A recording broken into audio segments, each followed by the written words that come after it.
That's kind of what I'm thinking. We're gonna have cool music. Like my dough shot, a couple of the bucks we videoed and stuff this year. Kind of make a nice intro and then an outro or something like that.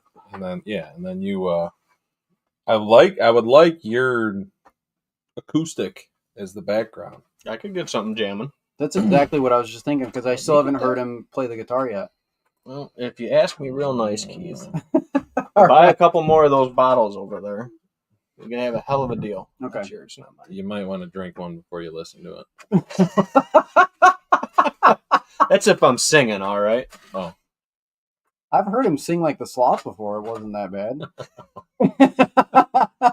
What's his name? Sid? Yeah, Sid the Sloth. Sid the Sloth. Sid the Sloth. All right.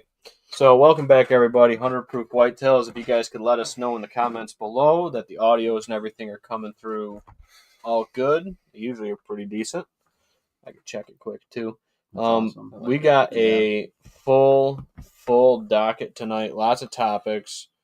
Keith stops in. Keith stops in. Well, we'd originally planned to have Keith come on, talk some surveying to, mix it up a little bit.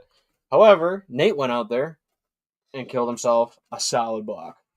The number one over there, dude. A really nice buck. He was. He was actually my number one over there.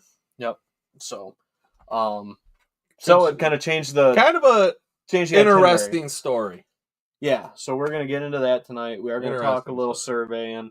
We got a whole bunch of stuff to talk about tonight. We're going to tease this a couple times, though, tonight because we don't do as much whiskey content as we used to. This Friday the 13th. Mm-hmm. Keith's back, some more whiskey. Yeah, Keith's back, some more whiskey. Thanks. Change the itinerary. K&M's doing a big bourbon drop, 6 p.m. Tasting start at 4:30.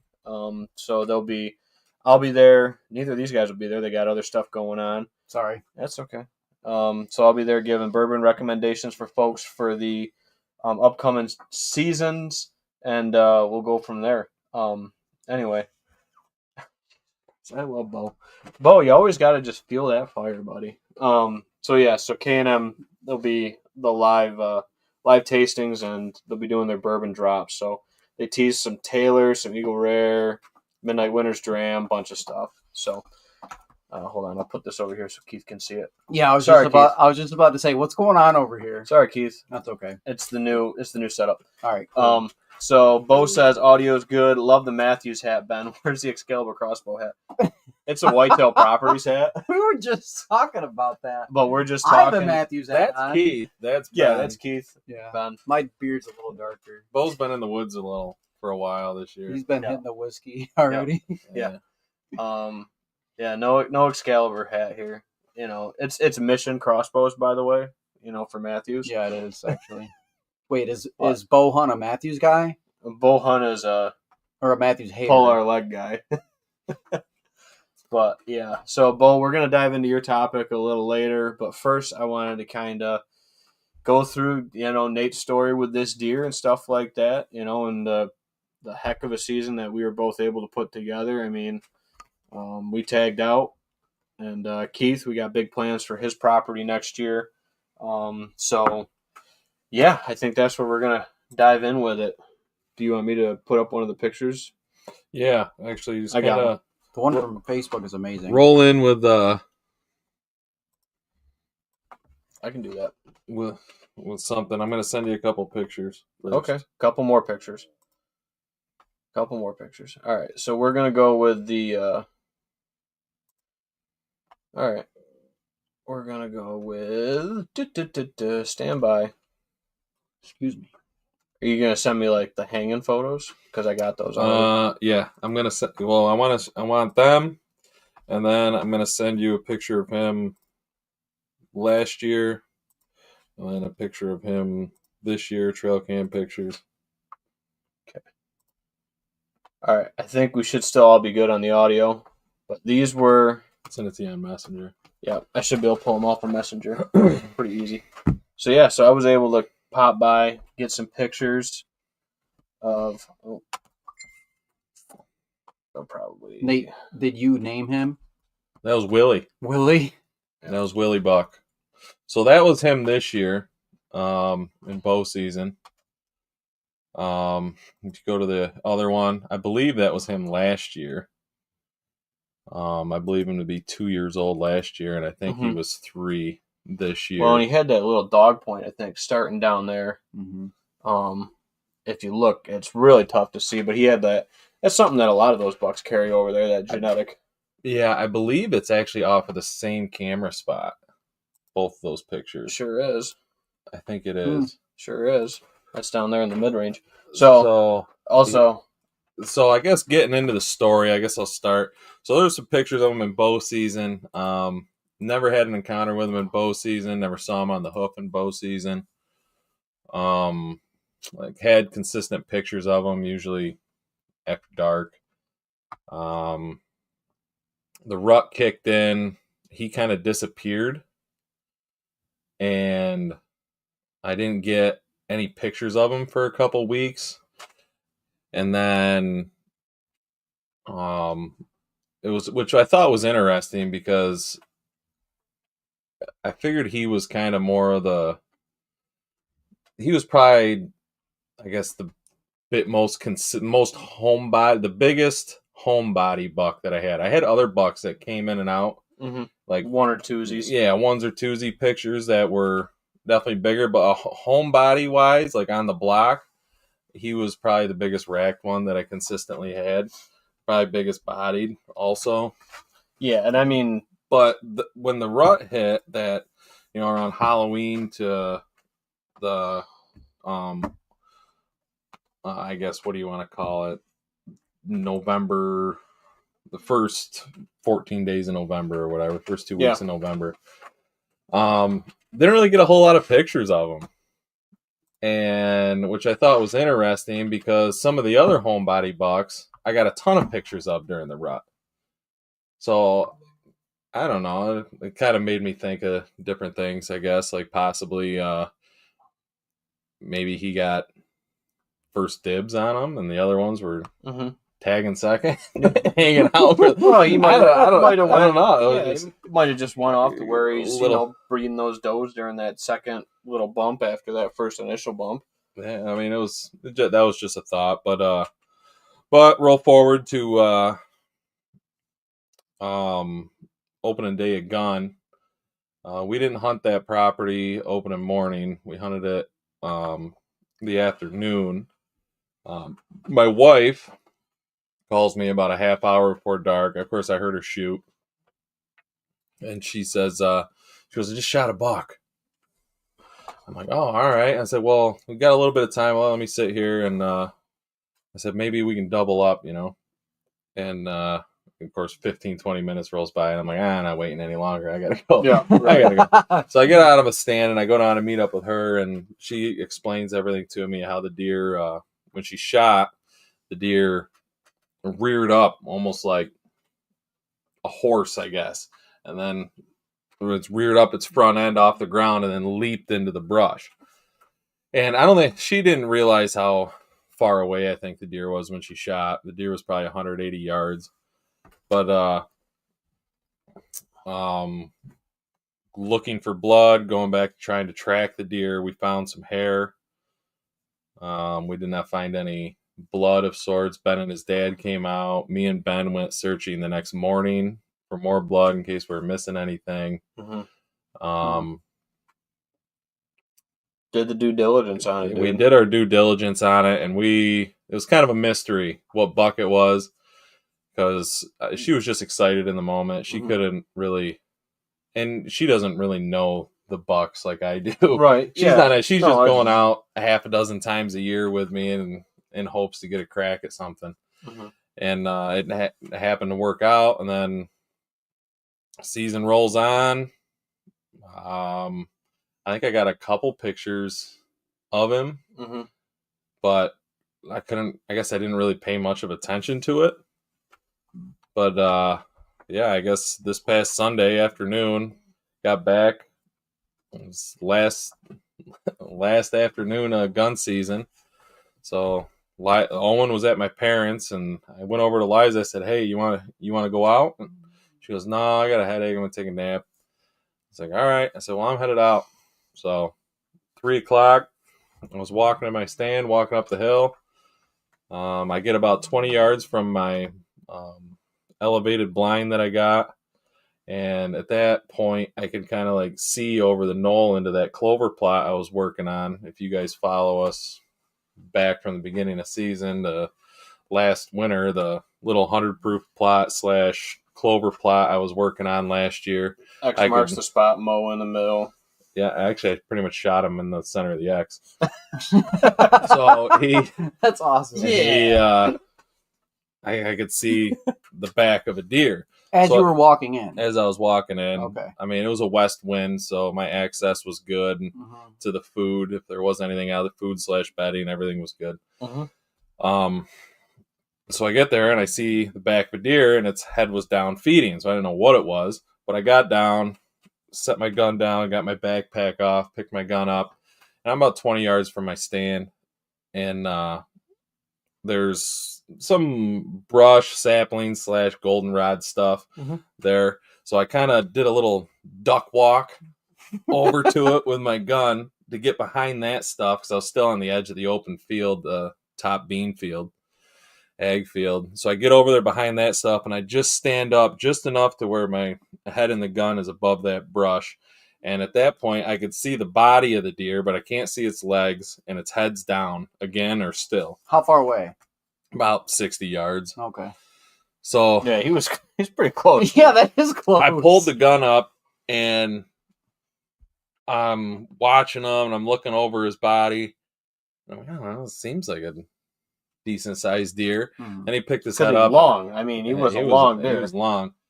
And he picked his head up, and I'm like, and I saw, of course, this was his left side I was looking at, which comes to find out was his good side. I could see that little crab claw, and I'm like, oh my god! I'm like, I think that's him. As soon as I saw that little crab claw in the end, I just brought it down, put it behind his shoulder, and I folded him. let the round go, and I'm looking at my scope for him to run. I'm like, what did you miss him? I'm like, where is he? And then I looked a little closer or whatever, and I could see his white belly. He just flopped over. I was like, no shit. 60 yards. So I made a couple phone calls. Fine, like no one knows how to use FaceTime. Ben, Jesse. Nope. I do. My wife was sleeping. No one knows how to use FaceTime. I'm like, it's 3:00 in the afternoon. I was walking to say it, and I've just shot him. I'm like, what do you mean you don't know how to FaceTime? And so either Ben's awesome. Wife was with him because he shot a doe. He's like, man, I just shot a doe. He's like, that's cool. And we're trying to FaceTime. So Ben's wife had to FaceTime me on like Facebook Messenger or something. And on the iPhone or whatever. Yeah, I'm like, whatever. So I finally got it to work, and I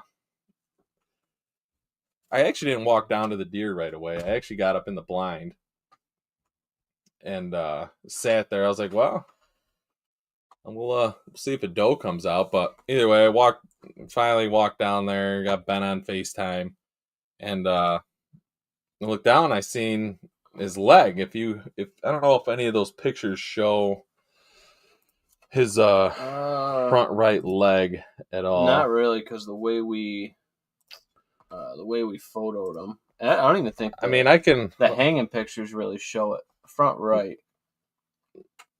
Yeah. Let me. I'll send you this other one. It's right there. It's right in the front right here. Yeah. Right by that. Nate's over here. Stand by for the refresh, guys. That's not me. That's not me. Oh, it's not? No. Oh. Sorry, people. Don't look at my Facebook. So this picture here. Oh, look at this. Oh, you want the real life? This is pretty cool. We're gonna play the audio from this. Hopefully, it plays. What the hell is that? Hannah took the video of me calling you, and you calling me. Oh, that's funny. On FaceTime? No.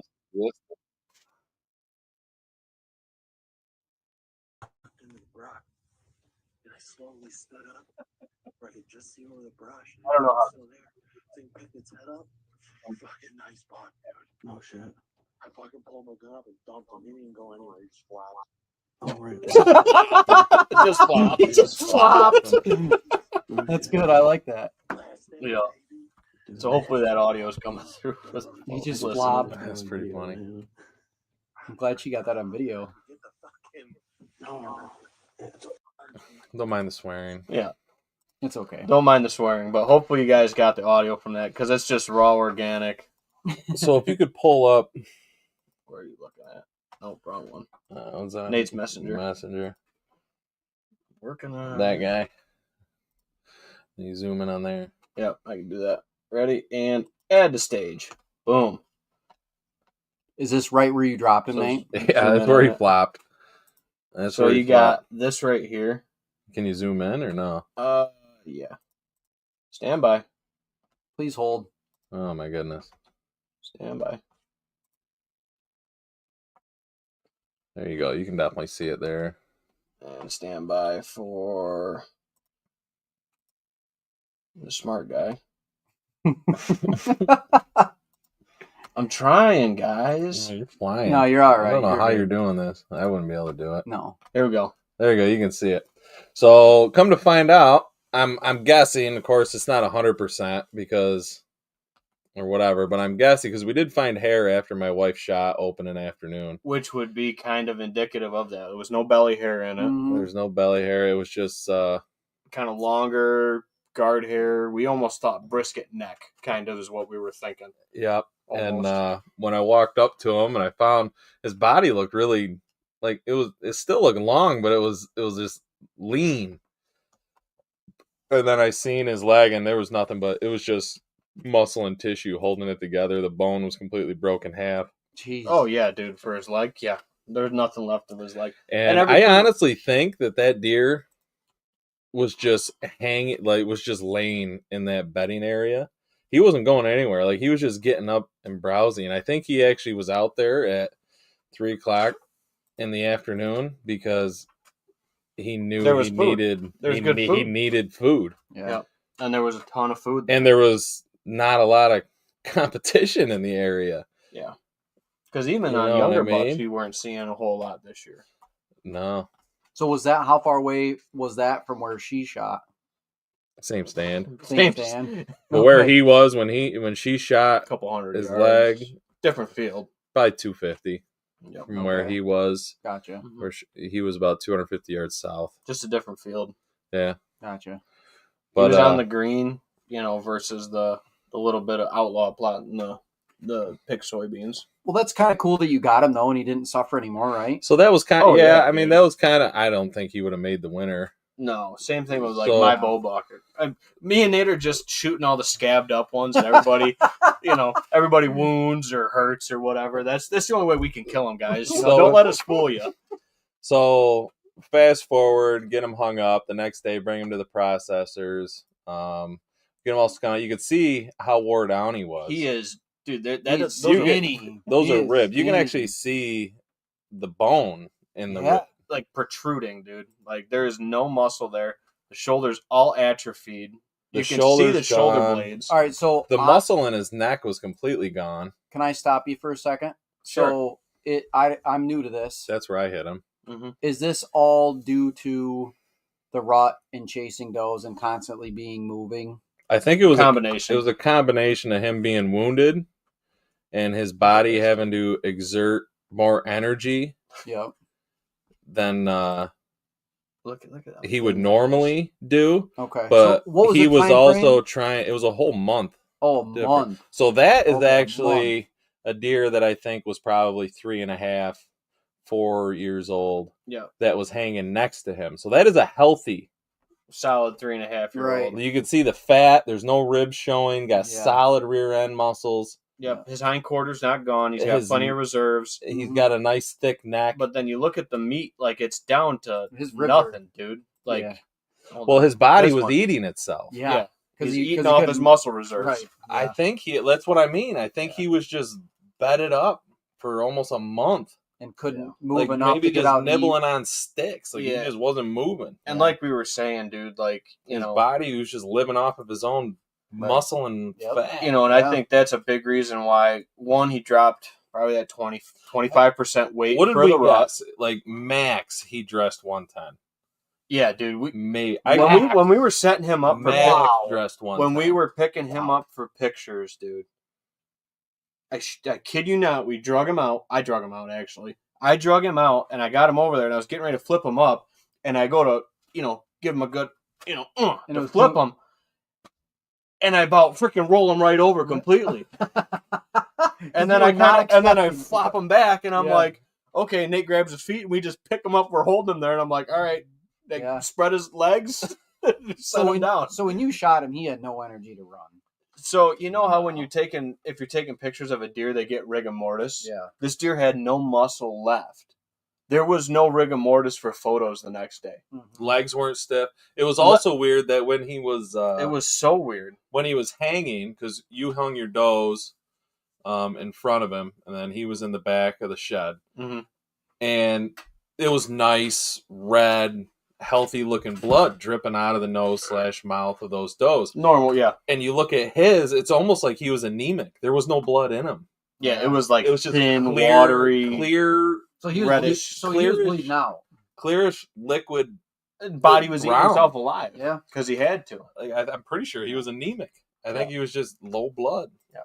I don't know about you, but if I were in that position, I would be more thrilled to take that animal and stop that. Mm-hmm. I was And excited. then the rack and everything. Like, that's just me, but Well, there's 3 reasons I was excited about this. 1, it closed the mystery on who Eliza shot at opening day. yeah. 2, that deer was gonna die. I kind of put him out of his misery. Yeah. Yep. 3, he was kind of he was He was I the say best kinda buck. my number He one was the 'cause best. they're- He was pretty much the best buck you had over there consistently. yeah. Other than a couple. He was the best buck. So it was that I had a over win-win-win, consistent. really. Like I had him on camera every week. Yeah, that's awesome. Sam Colgrove comments in, says, "Were you able to get any meat off of him?" Yeah, Caleb picked it up. He said he wanted it. No, we threw him out. Saying he wasn't no good. Yeah. He wasn't any good. I tried. I brought him to the processor. I was like, well, I said just skin him Peel and him, tell see me what what it you looks. think. I said I'm not really sure. And he peeled him. He said, he goes, well, you do what you want. The meat doesn't look bad. He goes, but I wouldn't eat There's it. nothing left there. Yeah. Like I I said, said, dude. well, if you're not gonna eat it, I'm not gonna eat it. Yeah. So That's a bummer. Right. So no, it was the same kind of judgment call we made with, and he didn't have like obvious signs of infection, I guess, like my bow buck had. But just when your body is, like the muscle tissue is just not Not normal. not there because it's eating itself away. Literally, it's I hate to put it like this, but it's kind of like a better like a term, like a Holocaust deer. It's like a slow deprivation of the body. Mhm. That deer's just not healthy. And there's no way, like my dad said, we're saying a month, but my dad's like, okay, what happens if we got teens or single digits What of if- temperatures? Yeah. And Where you got to would- make that furnace go in that body, keep Oh, warm. yeah. That deer's dead. where would 6-pack be at this point? Probably in that shape or dead. If the infection didn't take him, he'd probably be in that condition because he had already dropped a ton of weight. Yeah, In like the 2 weeks between, good pictures and, when I shot him in, first week of November. So, if he pushed through the infection, maybe it'd have been different, but, I don't know. And that's goes to show how freaking tough, dude, they freaking are though. Cause, I've had ones that have had injuries, but it just depends if it's like the right injury. They're like the toughest animal in the world, but like, so fragile at the same time, dude. Like you get Outlaw where I punch it through his lung and he lives.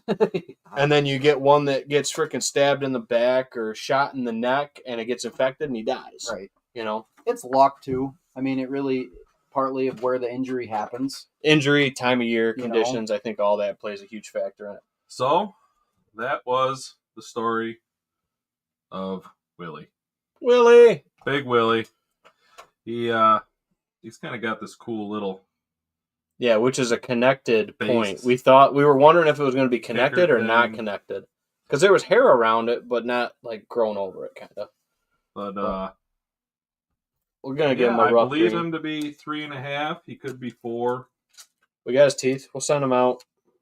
And I honestly I couldn't be happier with it. So did you decide you're gonna go with Curly's cape? Curly. So the nice thing about my wife not letting me mount all these deer is my taxidermist has like a surplus of All your capes. all my old capes off of all these nice bucks that I've shot. That's all right. So, And I get to take advantage of it. and Nate's like, and I get a nice cape out of it. So, because Nate's like, well, what do you think? Which one? I'm like, I'd probably take Curly's cape over Dono's cape, to be honest. Like he's got, which is closer color, better neck measurements. Mhm. I think he's a better fit. For And I can say I have a Cider Ridge Bucks cape on my wall. you can. Brian, you hear that?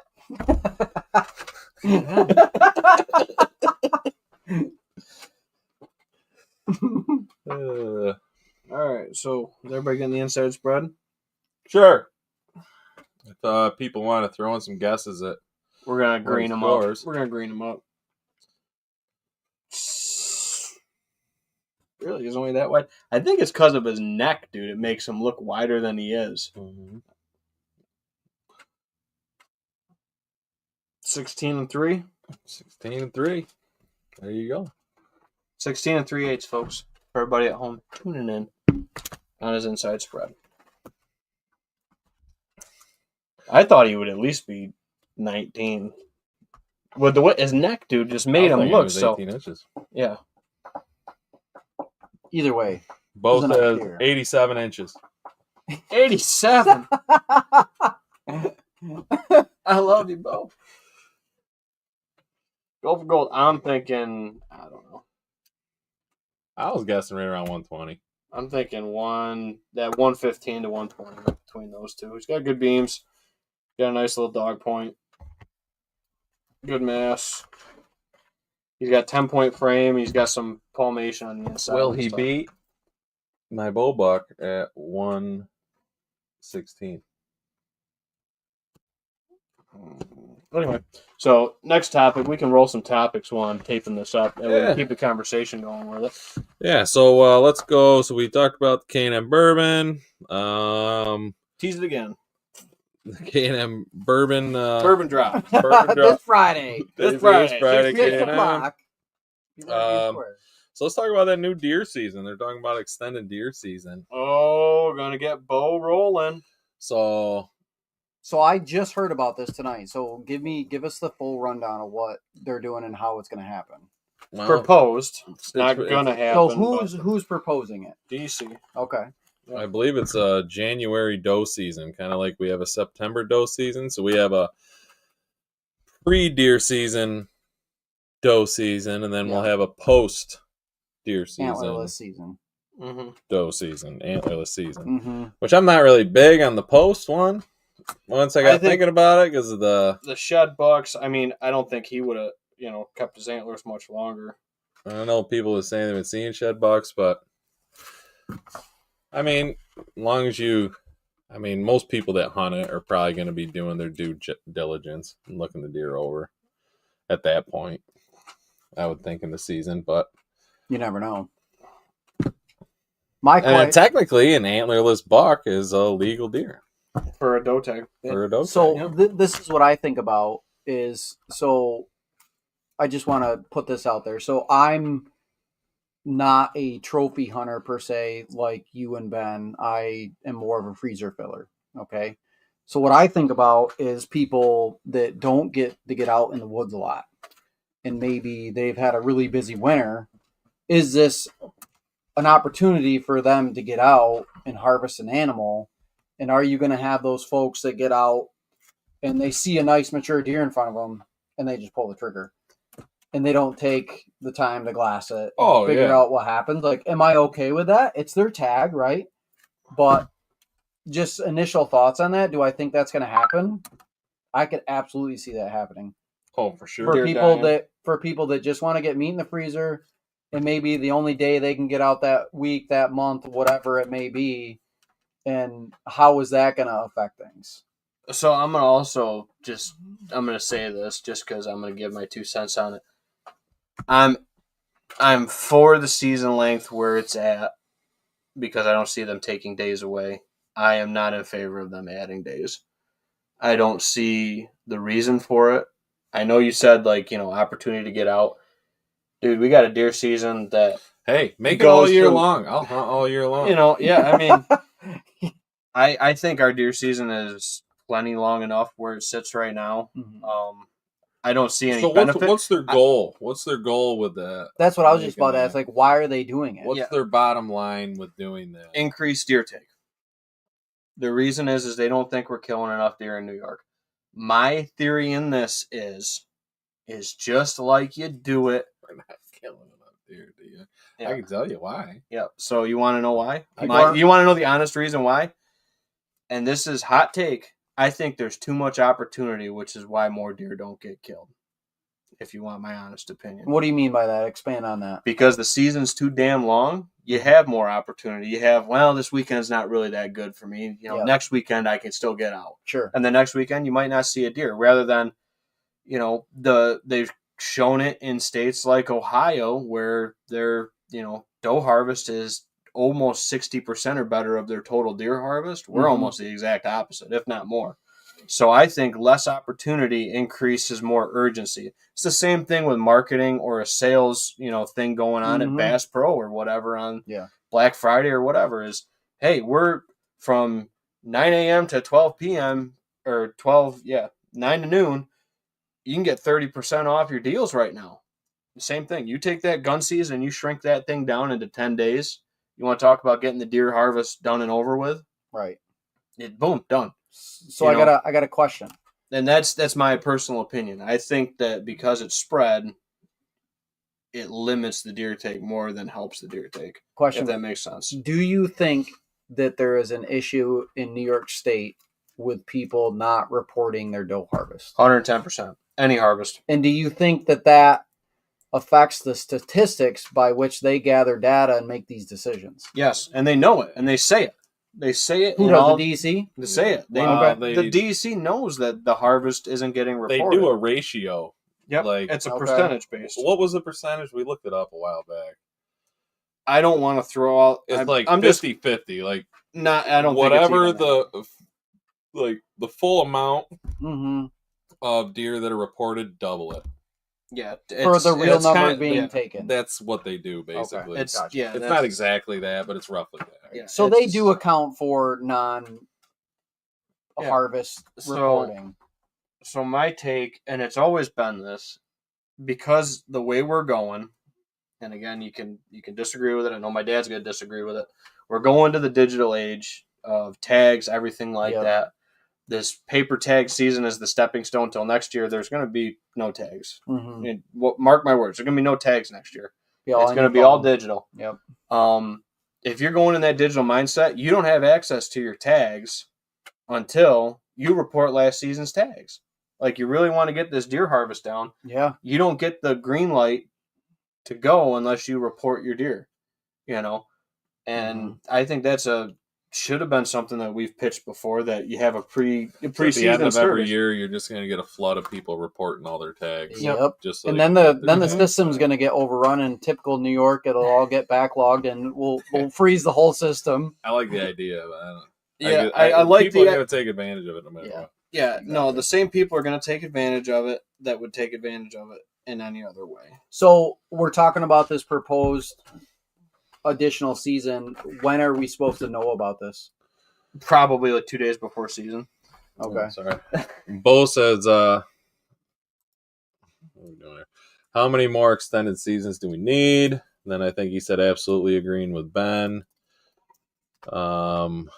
When is the DC going to realize that extending seasons, creating new seasons, putting new implements in existing seasons is doing nothing to gain hunters or retain hunters? Yeah, I'm on board with that, dude. Like, I don't think you're gaining anything, literally, for the way the seasons are set up right now. I don't think more opportunity is going to do it. It's shown that I think that they think that the number of hunters is possibly down, and they're Overall. trying to give the hunters that they have more opportunity. Mhm. yeah, I think that's what they're going for, but I don't think that's the issue. I think that if you asked, most hunters, you're gonna get. They want to shoot a good deer. I mean, filling the freezer's true, but number one goal I would say for most folks that are buying a hunting license is shooting a good deer. I mean, not many people. Like, it's not like a meat thing anymore. Yeah, A lot of people. Households are divided when it comes to venison. No, Majority, very much so. Majority won't like, eat it.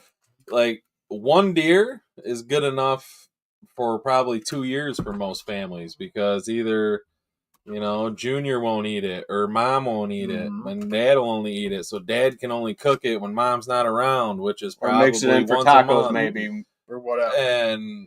or he fools her with a chili. Like it just it. So I'm the exception there because I eat 2 deer a year by myself. Yeah, I would say you're on the other end. So yeah, right. I mean, other so there end. are extremes for sure, but Keep that grocery bill down, bro. But it's you talk to any serious hunter when you're out at the bar, you're at at any event, and they're always like, "Hey, I would like to get a nice deer this year." They never don't say that. Yeah. Even if they are looking for meat, they still want to get a nice deer. Yeah. Okay. So that guy that's the meat guy, which I'll say that, if you're telling me that a 120-inch deer standing out there and a 50-inch deer standing out there, Exactly. even if the 50-inch deer is bigger, Right. Body wise. yep, Exactly. you're not going to take that, Right. Right. I know one guy that would just shoot them both. Well, yeah, there's also that. Just shoot them both, and then you got what?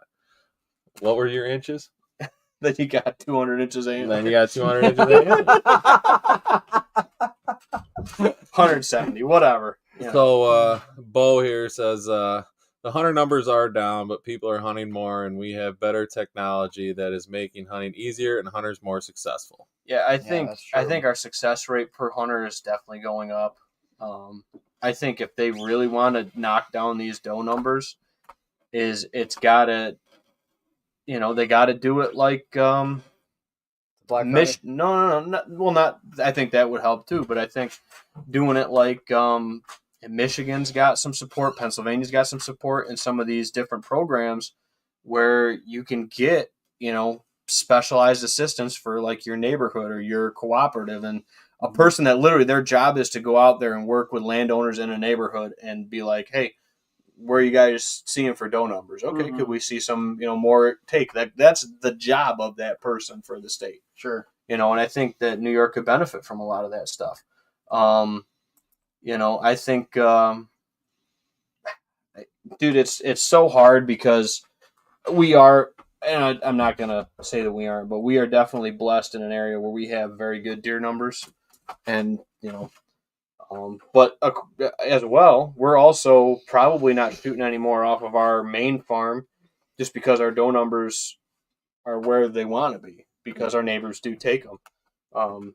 Like my grandma's farm, probably I'll take one with the smoke pole if I get a chance. And then we set our lease, we probably would take one over there, maybe two. Depends on how many we're Tag shooting. them up over there. And then I think we can. And then you have parcels like mine where I see 20 a set. You got to smack them. Let's you all got- go to Keese and I'll drop one together. Let's just all go out and smoke poles. Keith will be sitting there with the bow, be like, guys, you didn't let them get close enough. I mean, I'll take a little more of that Penelope. Sure. If you got it done by Samantha says it was a meat thing in our house. The girls love venison. Perfect. Turns out. Perfect. Yeah, Caleb had a great. This is probably the best year Caleb's had in He's probably put 3-4 two? years. 2 in the freezer. Ben, do you Yeah, mind if I have a splash? He might have You gotten can have whatever you 3. want. He might have gotten 3. Yeah, because he did get the one with the bow this year. He got the buck with a bow. And Yep. I know he got a doe opening day. He might have got another one. Not Yep. positive. So, We only live a mile and a half apart, but we never talk. yep, you're just cousins. We're just cousins and have kids the same age. So Saturday when I shot that doe, there were 3 doe in front of me. Shot one of them, and as I was shooting that one, there was 8 more coming over the knoll. I didn't see them, but my sister saw them running back towards the farm. But in that one sit, there were 12 deer right there. Yeah, no. It's nuts. Our number, and I've talked about on the show before, our kind of rule of thumb is 5 or more, we drop a doe. Right. And that takes the doe groups and consolidates them a lot more. Yeah. And it's not that we don't see multiple does a sit. It's just we see smaller family groups. Mm-hmm. They get divided. They don't Right. take over food sources as much, and I think that creates a lot of good dispersal on our property Right. and good seeking opportunities for the bucks too, with the way that that's kind of divided and the way the plots are divided. It's all the strategy that goes in with that. Mm-hmm. But that's kind of how we manage it. And like when I shot, we can pull the video up too if you guys want to see it. When I shot that doe, there was, I think, 7 deer on the field and at least 2 or 3 more that I didn't see that weren't coming in the field yet. And I was like, these deer are getting so close. Like once this field clears out, like we might not have another opportunity. Right. This is a big mature doe. I put good glass on her. It's on a shed buck. Just watching her before I, triggered her and stuff like that. And you actually see a pretty good buck who's going to be probably on our hit list next year. What's left of him. Tuning Fork was standing right behind the doe I shot. Oh, really? When I shot her. Okay. Yeah. Nice. But yeah, I think that, people just, instead of shooting maybe a small buck, you shoot a doe because the population is going to get controlled from the doe side of it over the buck. Right. Exactly. And I think that's, I think that's where it's going, but I think you still, because you go down to the bar, you go to a family Christmas party, everybody asks, did you get your buck? Right. Did you get your buck? Did you get your buck? It's not, how many deer are you getting this year? Mm-hmm. Right. Yeah. But I think I'd probably like to drop another one. My I think 80-year-old grandfather it is. Yeah. My freezer's got room in it. That's me. That's this guy right here. Yeah. My freezer does not have room in it. You're like Yeah. me. Yeah. I'm like the old Good old man. grandpa. So upstate, Caleb, I missed the proposed extended date with shooting the buck. Yeah, 100%. we talked about that a little bit earlier, Caleb, probably before you tuned in. That is a concern, but the sad part about it is that if it goes through, a shed buck is a legal buck for a doe tag. Yep. Because it will be defined as antlerless deer, correct? Exactly. So, yeah, correct. Yeah. Anything less than 3 inches of antler is technically antlerless, even if it's a spike. Right. So my thing with the late season is Bo's going rogue here. the extra. The extra. Oh, I would love that. The extra. You don't have kids though. Yeah, You're right. Wait till you have Anyway, a kid, and then you'll think a little different. So Fair the enough. extra doe season that we have right now isn't increasing our antlerless take. They've shown that. So why do you think adding more season is going to increase that doe take? I got an idea. Okay. What would you say to not doing the September doe season and doing that season where they're proposing it now? September.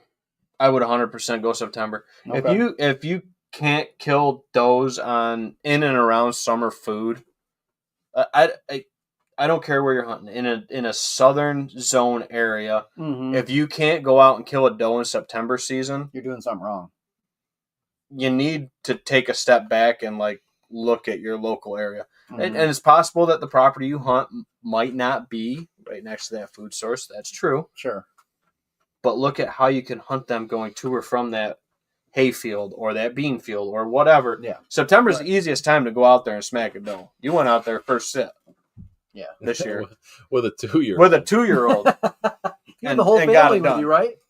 In the same blind. I mean, in the same blind you killed your buck out of.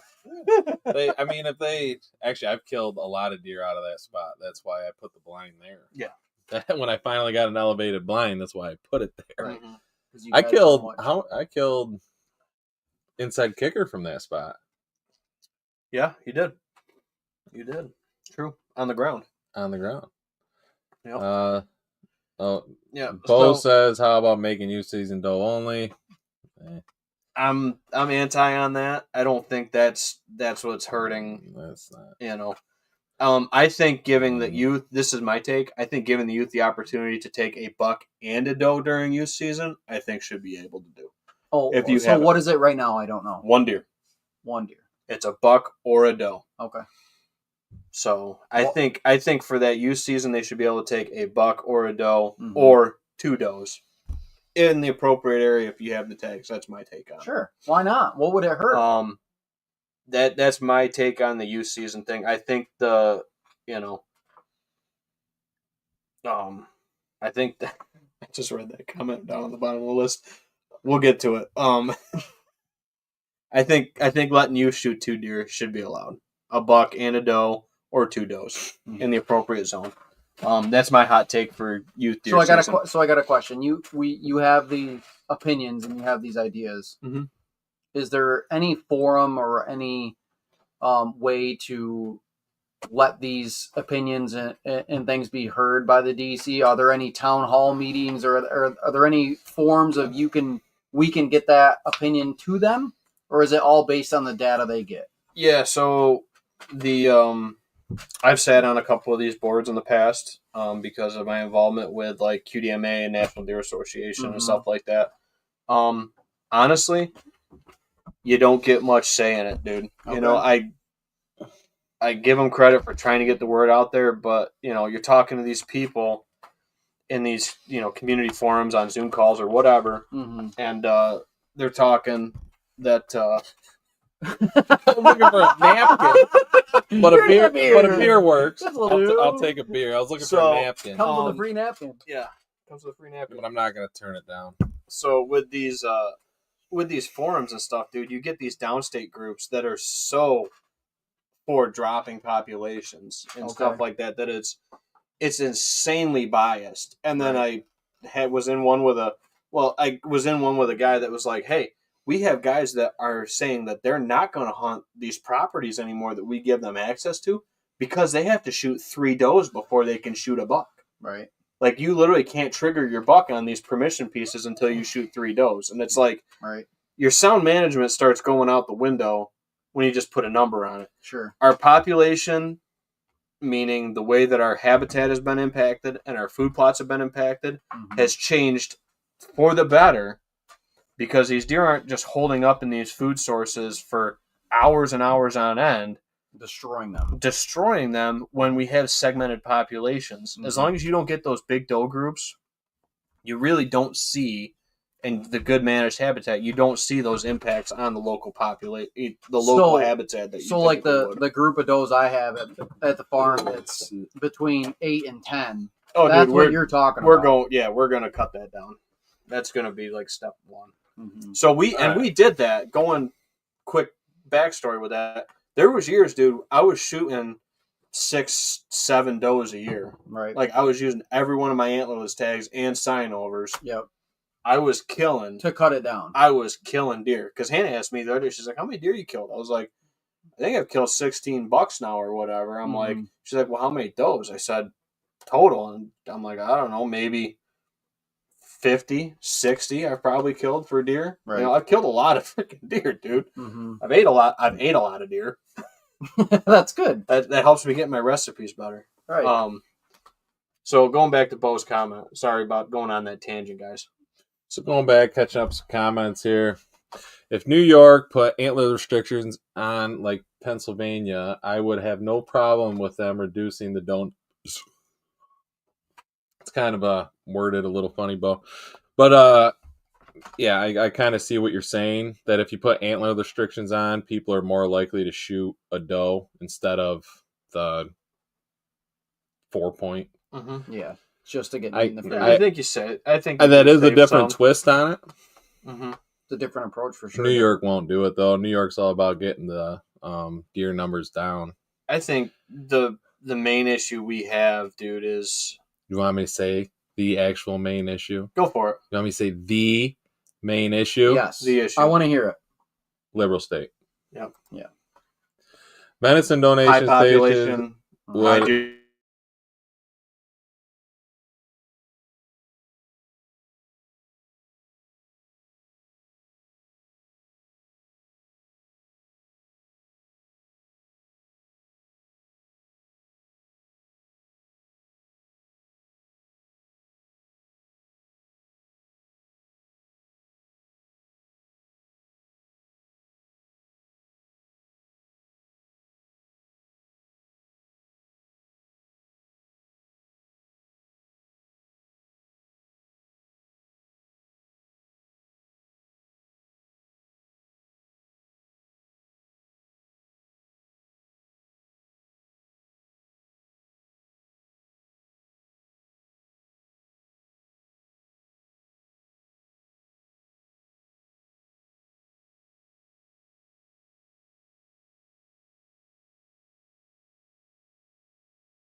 Oh, Oh, we're back. Are we back?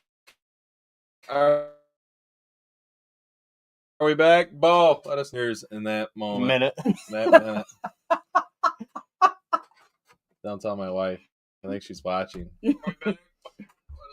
Oh, we're back. All Did right. you- So did the you quality, hotspot it? the quality might be down. I'm hotspotting off my phone at the We moment. got technical difficulties here, people. Apparently, my wife didn't pay the internet bill, and they shut us down. I think it's because New York can't put us down. My wife, easy with them words, man. You're gonna get I kicked. think No more talking about. Every time we say New York, it cuts out. we're not from New York. Okay. Anyway, Holy so crap. I am watching. Hmm. He really didn't chug that many beers, I promise. Keith's like, don't kill him. Caleb says venison donation stations would increase doe take. I know lots of hunters that would shoot more does if they could donate deer. I agree. That's I think that's a good part of it too. I think that would help. I think that would help because people, quite frankly, I think I got room for one more, but I added a huge Well, there's freezer. room, and then there's like how much you actually gonna eat. Right. Yep. And that goes back to what I was saying. Most Without households, waste. most households You know? don't even eat a deer a year. Well, you go Yeah. through, everything with, specialty sticks and stuff like that. If you're making jerky, I mean, that can Yeah. use some up from previous years. That's what I use some of my older stuff for. Is You know. the jerky. The jerky. Yeah. Yeah, That makes sense. 2-3-year-old stuff, which is still fine, dude. It's not. But that's it a doesn't really go good bad. That's a really good point though, because before we started, Nate and I were just talking about this. That because I have so many doe, I would love to take another one, but I really don't want to spend the money to get it processed, and I have limited freezer space. So Mhm. If you had Absolutely. a donation, if I did have a donation or just somebody like, hey, I'll take this deer and pay for it, Mm-hmm. I would absolutely 100% go kill two more. Yep. I absolutely would. So it's just, there are certain limitations there for sure. Mhm. But what scares me is the harvesting of a shed buck. Like, I don't think that's fair to the people that invest so much time and money and resources like you two, and to get in those target bucks for those to get just wasted. Yeah, I mean that's a good point with it, but I think that's next year's resource. Yeah. As is the does. But if your goal is to control population, Mm-hmm. you don't want to harvest bucks, Right, exactly. You're You not know. doing any good. And I might put a bunch of people off by this. The doe I shot the other day, she was pregnant. Hey, guess what? After October 31st, pretty much every doe you shoot is going to be pregnant. Right. It's just the way it is. Right.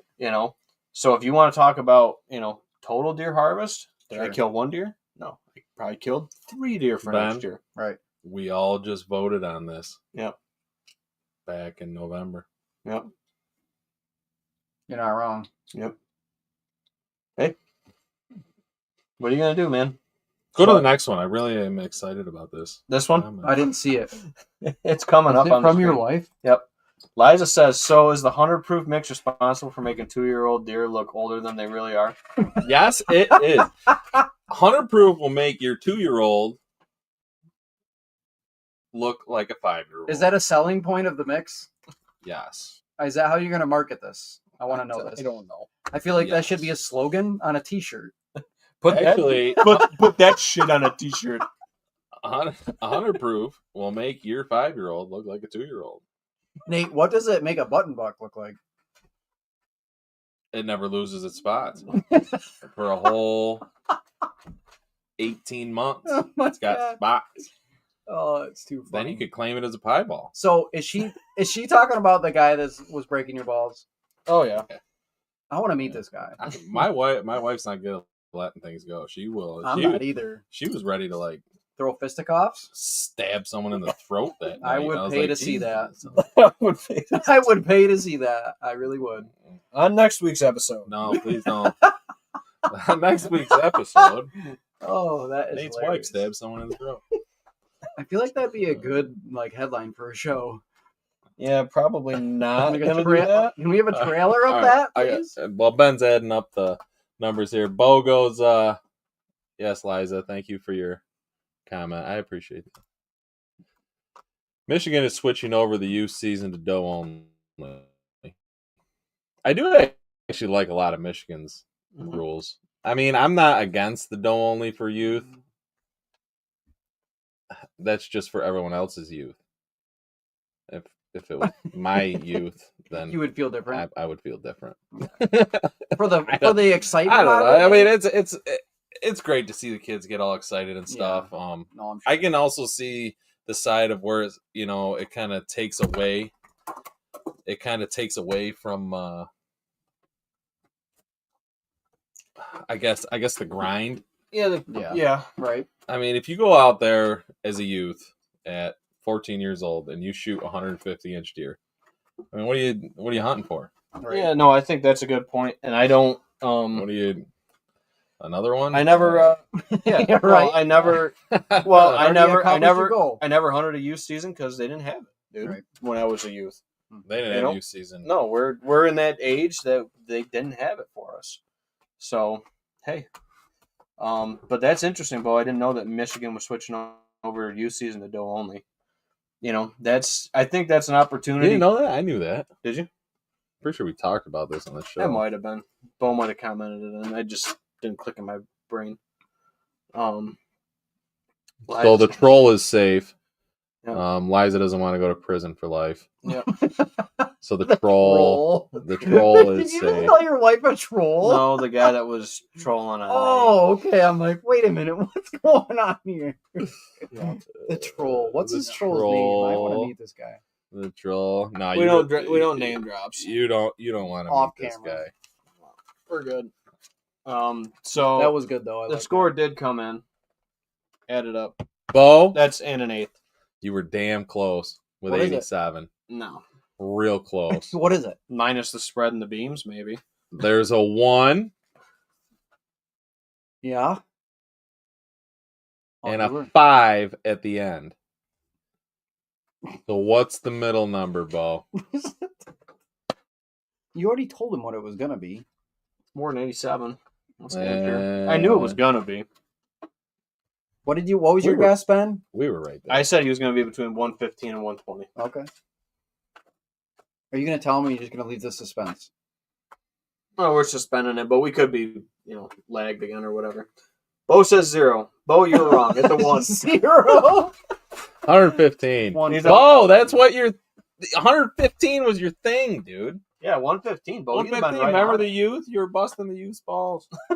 Hey, talking about that, we And said then I said, I'm going to go out and shoot a 115-inch deer. And I did. 115 and an eighth. And I did. 115-inch 2-year-old.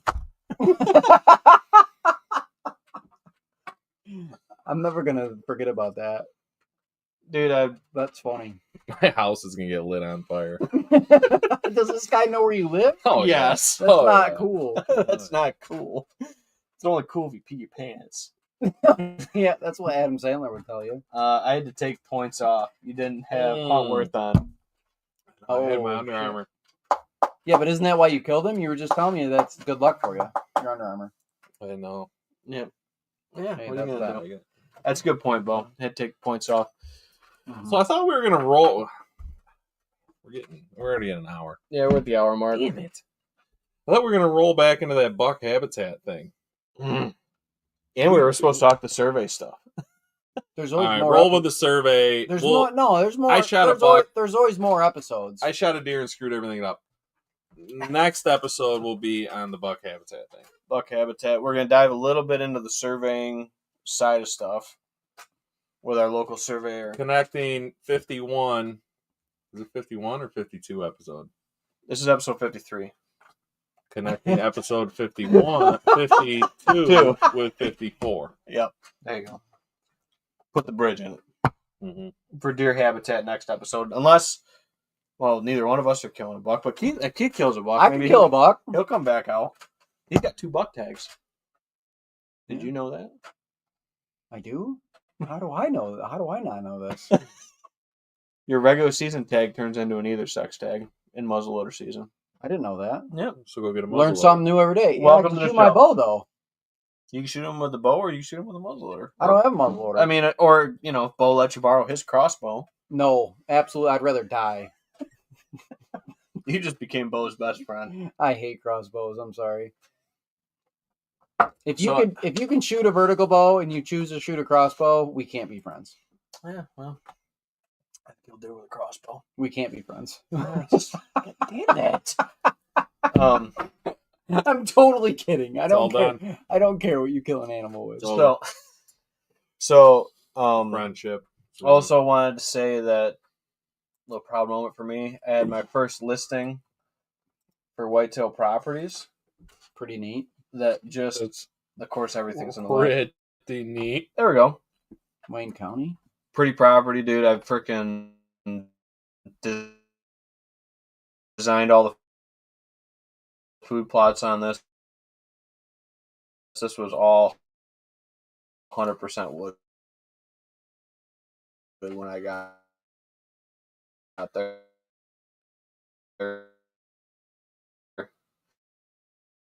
Left the apple trees, design stand locations, the whole freaking nine with it.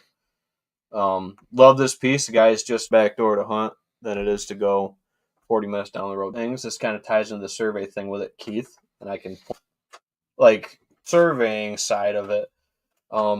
Do you like Onyx? So I sit on the board of directors for the New York State Association of Professional Land Surveying, and right now a major concern throughout New York State and throughout the entire country that is similar to it to determine where they are on the earth, and meaning that is where you are in relation to boundary lines, right? It doesn't matter if you're in California, Alaska, New York, doesn't matter, right? So it's a nationwide problem right now. It creates lawsuits. It creates unwarranted money spent on attorneys, on surveys. It's a big problem. So about 2 years ago, I was looking into the issue after I had a client had about a 20-acre parcel posted with galvanized steel posted signs and vinyl laminated posted signs, like the actual sign that goes on the post, and they spent over $10,000 to have this property posted. We get to the lot because the neighbor said that these posts are on their land. Long and the short of it, the fence company that did the signage used Onyx. They put every single posted sign down over 1,000 feet of two boundary lines, 50 feet on either neighbor, using Onyx. Okay. So this did not go to court, but the client did have to pay the fence company to come back, move every single fence post that was every 50 feet on like a 1,200 foot line, both lines, east and west line. And that's where my experience came with Onyx before I was hunting. Okay. And then I'll use my parents' land as a perfect example. Is it's never been surveyed. In the history of the parcel, it's never been surveyed since it was subdivided out. And I can go on Onyx and I can punch in my location. I can be standing next to the rebar at the corner and it's more than 50 feet off. So if you are going to set a stand, a blind, put in a food plot, and you're using Onyx, you can easily be a minimum of 50 foot off. Okay. Like without question. And in Wayne County, I've had properties on Onyx be up to or beyond 250 feet off of a boundary corner. Okay. So it's a massive problem. Mm-hmm. However, it's still a tool in the toolbox for a realtor, for a homeowner. It's just, you have to understand the limitations. You have to understand the uses and the intent. So it's like an estimate. Yep. It's an estimate using the tool that you have. The tool that you have. I feel like everybody kind of knows that. They don't. No. They do not. Everybody says that They do Onyx not. says. Onyx is law. Onyx says. And I'll tell you this. So I've never used it as law. I've used it as an Reference. estimate, like Yeah. reference. So I come across clients in my day-to-day operations as a surveyor in New York State, and they say, "Oh, well, Onyx says the corner's back here." And then we take the client and we do what's called beating the bounds, right? You're going to walk the property and you're actually going to show the client where the property corners are, whether it's a pipe, a fence post, a tree, whatever. Rebar, whatever, yep. Whatever the monumentation is. And I take Nate out. He goes, "Keith, will you come out and show me where the northwest corner of my property is?" And he's got his phone open on Onyx. And it doesn't have to be Onyx, whatever app it is, right? Yep. You walk out and you and I go right up to the monument that is per the deed, per the map, per everything. And I can almost guarantee you that Onyx won't be right. But there are instances where it's pretty close. Okay. Yep. But basically the moral of the story is nothing in the continental US, in my professional opinion, replaces a deed and a survey that matches the deed of that parcel. And then understanding the deed, understanding the map, and actually going out and walking the parcel and seeing where the corners are, beating the bounds is what it's called, of truly understanding where you're at in the property and whether you're buying, selling, owning.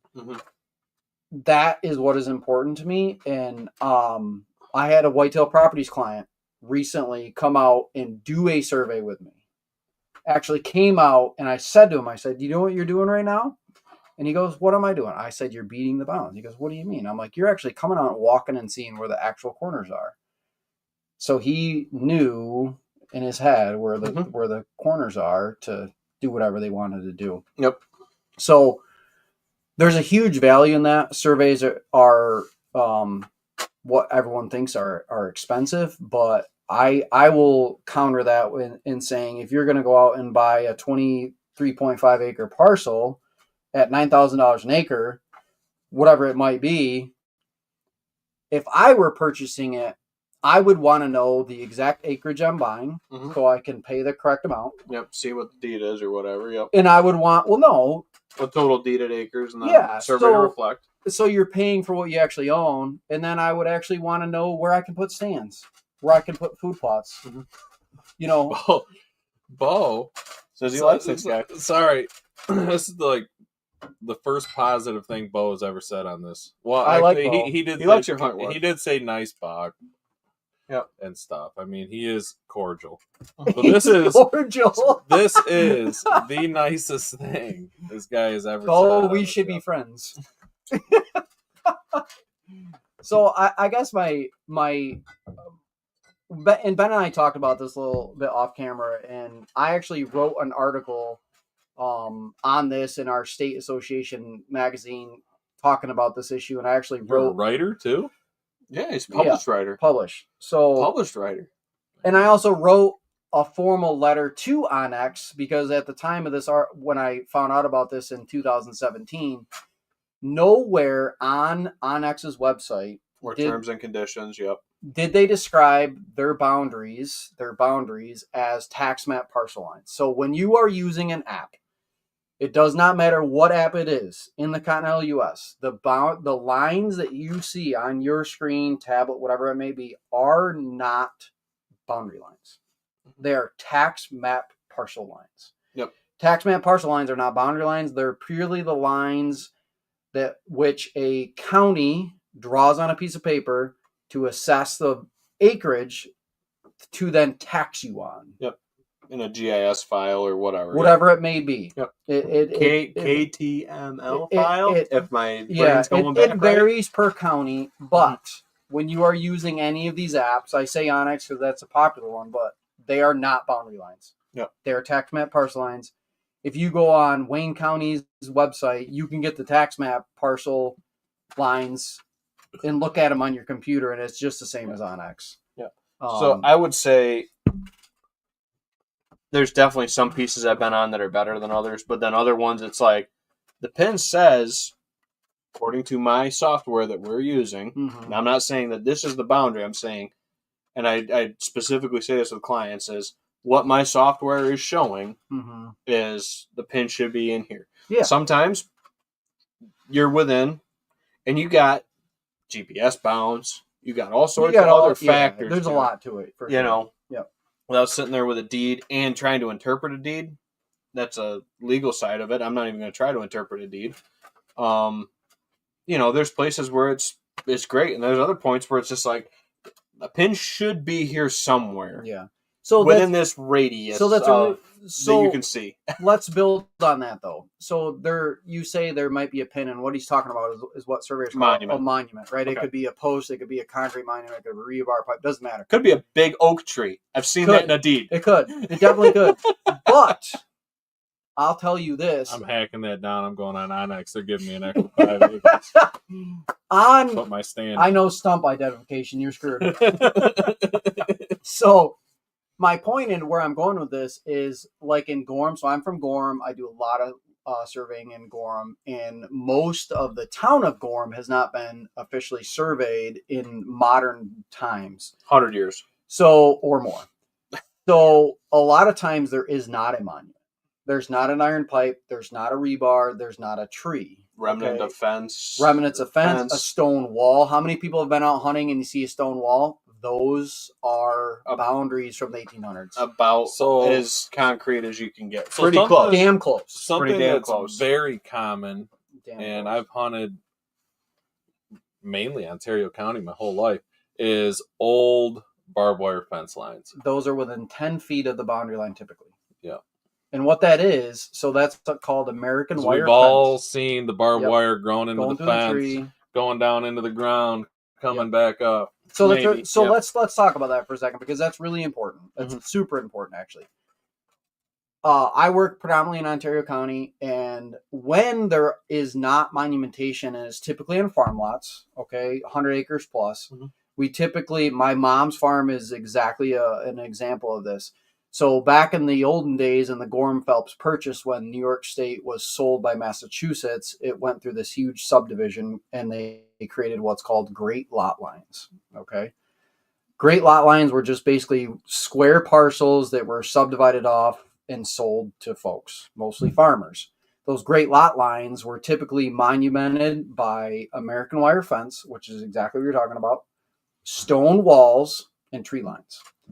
So if you are out in the woods and you're walking... a stone wall doesn't necessarily mean there's mortar involved. Oh, no. I'm talking field stone. stone. Like stacked stone. Like the farmer Shale. picked the field Yep. and dumped it in a line. And stacked it. Yep. The And kids no, stacked it. and not always a farmer. It was done by surveyors too. Okay. So these are called great lot lines. So if you're ever out on a parcel hunting, it happens all the time. I could take you out to 10 parcels outside here. I can show you. You'll be walking along and you'll see a row of 20 to 30 inch plus oak trees, shagbark hickory trees, and they'll be absolutely perfect north-south and east-west. Those are great lot lines. And I guarantee you that if you go up to those trees, you'll find American wire fence going through them or on the base of them. And a lot of times in Ontario County, what you'll see is if you're at a lot corner. American wire is barbed wire. No. American wire is basically a square type of wire. Yep. Like the panel wire. Yeah, panel wire. definitely seen So that too. the barbed wire is typically for cattle. Division. Yeah. So American wire fence is typically boundary. And it's cool because when you are out hunting and you're looking at these parcels, you're looking to buy a parcel. If you see these lines, and the great lot lines always go due east, pretty much due east-west, or due north-south. And they're typically indicated by big ass tall trees, American wire fence, old cedar posts. I do a lot. So, and the cool part is when there's not monumentation on these lots, there's no rebar, there's no pipes, there's no fence posts, things like that. As a surveyor, we will actually go locate the tree lines, we will go locate the fences, and we will build the boundary based on those things because it's the best evidence of a boundary. And typically, those fences are called out in a deed if it's really old, or the stone wall. Right. So if it were me out hunting, and I had this is what I do now, I will use a stone wall, a fence, or a tree line. Habitat change. Some of that for more of a reference than an app like Onyx. But if you don't have that knowledge, then you have no idea. You know, you don't have that reference. True. So, and then like your parcel, you're just looking at the creek line. Mhm. So we looked at that before we went on the air. So we have these parcels that back in the day when these lots were subdivided off from the farm parcels, these great lots, that a lot of them went to the center line of the creek. Okay, so a lot of these old parcels follow the traditional center line of the creek. The traditional center line of the creek, and if the deed reads, if the creek moves, your property moves to match the center line. If the deed reads the center line, as that creek meanders and moves with time, your parcel and area will move. Acres. Yeah. Or less. So, but it's true. Like depends how it washes. Yeah. So if you have a huge, massive storm and the center line of that creek changes, your boundary will change and your acreage will change. If your deed reads to the center line thread of the stream or creek, and it's a non-navigable water by New York state law. So that's why I said that looks like it's to the center line of the creek. Keith, just drop a knowledge bomb, dude. That's awesome. That's sorry, but this is very like informative. survey fun for me. No, that's great. Dude, I love it. I absolutely That's awesome. love it. Let's And catch up on some comments. Bo quick. says, I like this guy. Bo likes you. I don't know Bo, but he seems. He is a likable guy. Bo says, Bo come on. is? Yeah.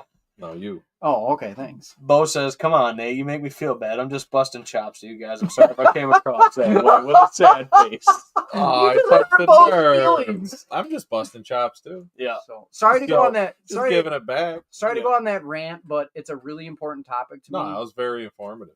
Dude, I love Yeah, it. that was great. And I want you guys to know that this is a cool format to get the information out there, because right now this is a topic that we are talking at the state level, from the northern Adirondacks to the southern tier to Buffalo to Long Island.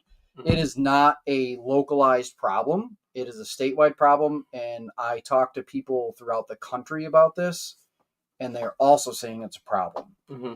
And what it's really doing is it's devaluing the profession, which drives me nuts, right? I don't want to see any profession devalued. Mm-hmm. But furthermore, it is in a way misinforming the people paying for the software, because they truly don't know what they are seeing on the screen and what is represented by the product. And I don't agree with that. I don't think it's morally correct. Yeah, and I think that's a fair point to make, that, people watching and stuff and listening might not be aware of, is that, they might think that, oh shit, it says the property line's right here. Yep. That's what Onyx says. Yep.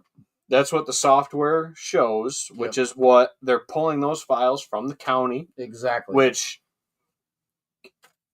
being in the real estate side of the field, the county is not reliable. Not all of them. No, not all of them. Some of them are some are better damn than horrible. Yeah, I'll But, agree with that. But yeah, I think that it's a good tool if you're out there showing ground to reference. Mm-hmm. Showing what the use of those KTML files, I think is what they are, coming over from the county, database basically into those softwares. Yep. Shows can give you a good representation of where those approximate, an approximate being a very big or small. And it could be, dude, I've walked and it's been right there. Yeah. I've walked and it's like, no idea. I can't find it. Right. And I've done the same thing. Yep. So I've done the same thing. But I think that's a good point. Bo comments in, says, what's a roundabout figure to get your property surveyed for, let's just say, 50 acres? So this is a great question, because this is the number one question to a surveyor. What's your cost per acre in New York Keith? State? So I will lead with this. $100 an acre. That's my guess. Every survey quote for $200 an for acre. every single parcel that's not like a small city lot will be unique. Mm-hmm. There's so many factors that go into it. How many corners? Well, not even that. What's the terrain like? Is it in Middlesex where there's 600 foot of fall from the top to the bottom? Is there is there 100 foot creek that you have to get across to get to the property corners? Is it fully wooded versus fully ag land? Can my GPS work that time of year, or can it not work that time of year? So that is the number one question. It depends. Just like anything in life, it depends. There's so many factors that go into it. If you called me and you said, I have 50 acres in Wayne County, wherever you live, that I want to have surveyed, the first thing I'm going to do is ask you where it is. The second thing I'm going to do is look at aerial photography. The third thing I'm going to do is look at the topographic mapping of that area. And I'm going to generate a unique quote for you and that 50 acres. And it's going to be a range. It will not be an exact. And I'm also going to look at the deeds. I'm going to look at the mapping around it. I did it for Ben on his grandmother's parcel. We sat in my office for an hour and looked at aerial imagery, maps, deeds, things like that. So the long and the short is it's a unique price. They're never the same. And the even worse part is you're never going to get the same quote from a different surveyor. Because different surveyors have different equipment. They have different knowledge. They have different resources. So it's levels of error. It's unique. It is truly unique. And it's probably the biggest misconception of surveying is everyone expects it to be like, I'm going to take my car in for an oil change and it's going to be $59.95. That's not true unless you're doing like a city lot in Geneva, Phelps, Canandaigua, Clifton Springs, where it's a 1 acre parcel where I can give you like, okay, I know it's going to be $800. Yep. So this is a very good question, Bo, and thank you. So the old analogy, you're off by an inch, you're off by a mile.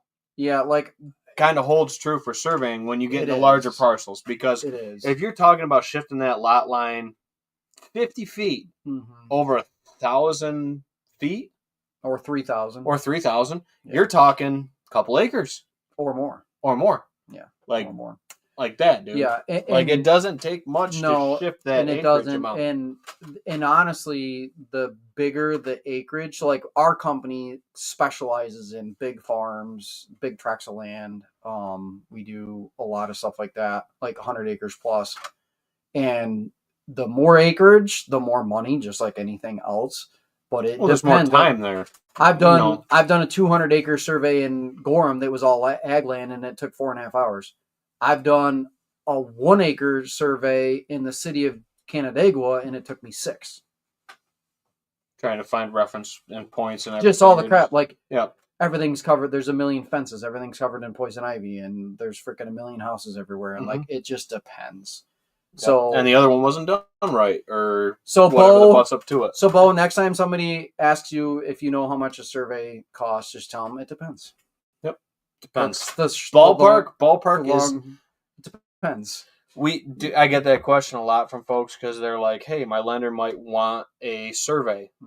It's a totally fair thing. Happens a lot with lenders.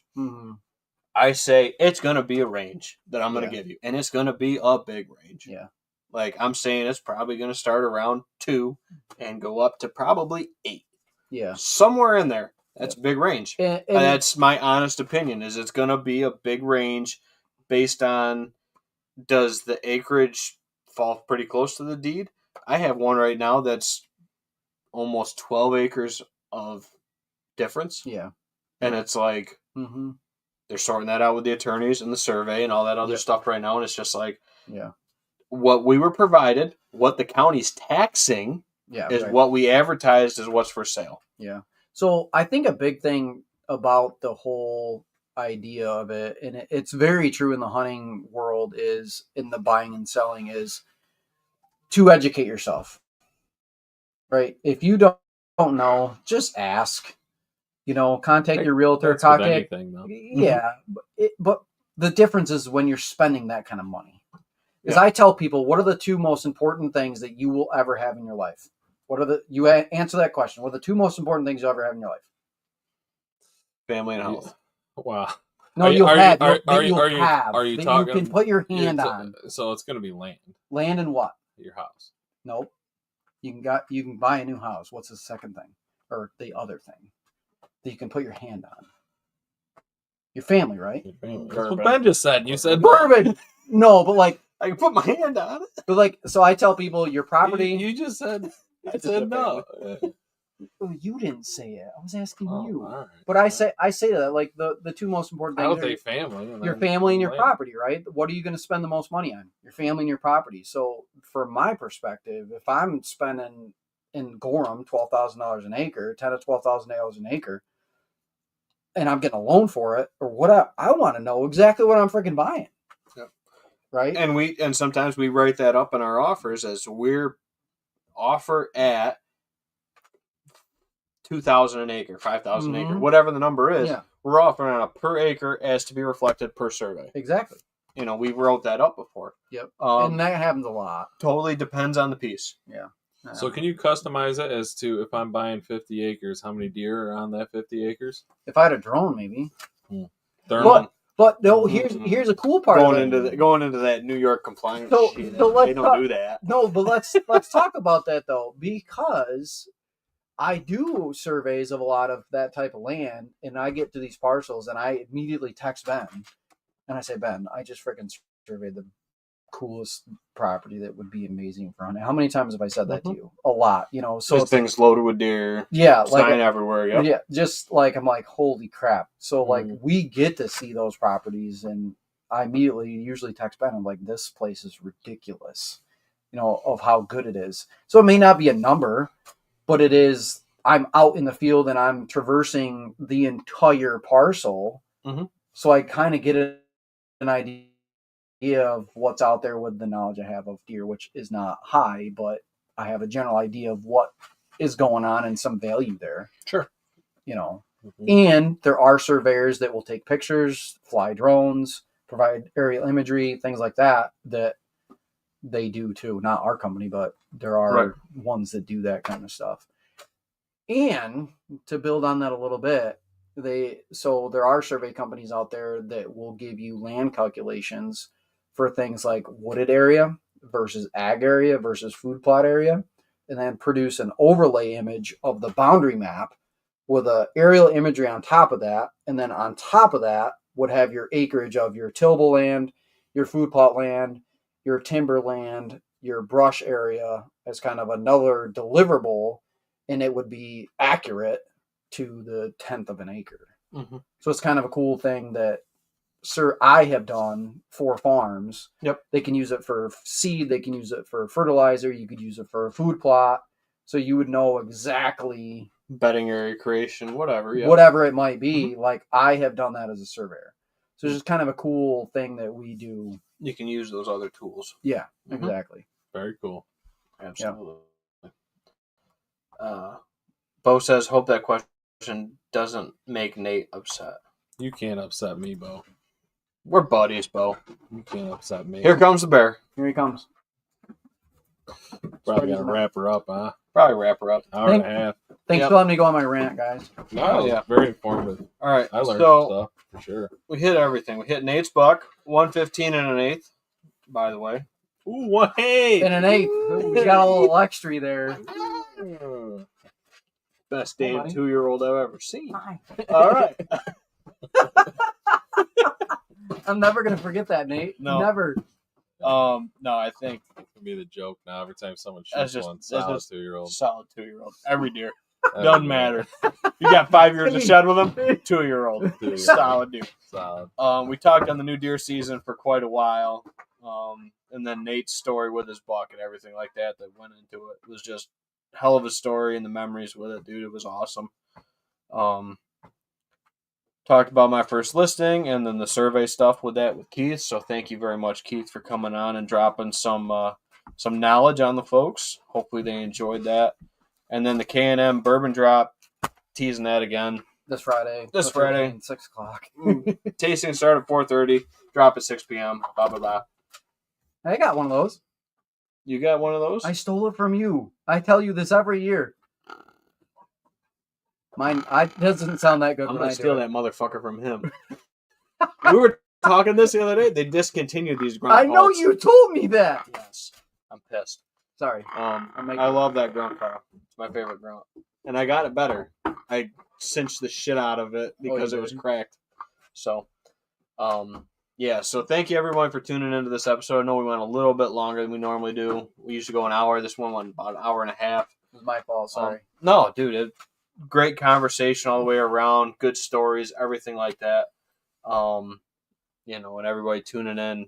Thank you all for the support for 100 Proof and everything like that. You guys have given us for 2.5, going on almost 3 years now. I've known you that long. Been doing long. these. Going on for 3 years already. Pretty damn close, dude. Damn. Yeah. Well, if you go way back to like the Waytails whiskey or whatever you want to call it, before, yes, we've been doing this for probably almost 3 years now. Yeah. So Bo says, please have this guy on again. Thanks, Bo. You're great. I love it. And Dave Todd, longtime listener, client of mine, says, only thing that matters in the end is the memories. Be good, boys. That's true. Thank you, Dave. And hopefully, Dave, I'll see you at the K&M drop on Friday. There'll probably be something good there. We'll hook you up with something, man. I know he ended up with a Pappy Lot B this year. So, Lucky he guy. lucked out. Got a good one. So, all right, guys. Thank you all for tuning in to 100 Proof Whitetails. Keith and Nate stopping by. Hit him with a grunt. And there's still a lot of season left, guys, here in the southern zone. If you're in the northern zone, you got a couple days left. I think that ends on Friday or Saturday, the 15th, I think is what it is for the northern zone. And, yeah, we'll see you guys next week here. And be safe, shoot straight. See ya.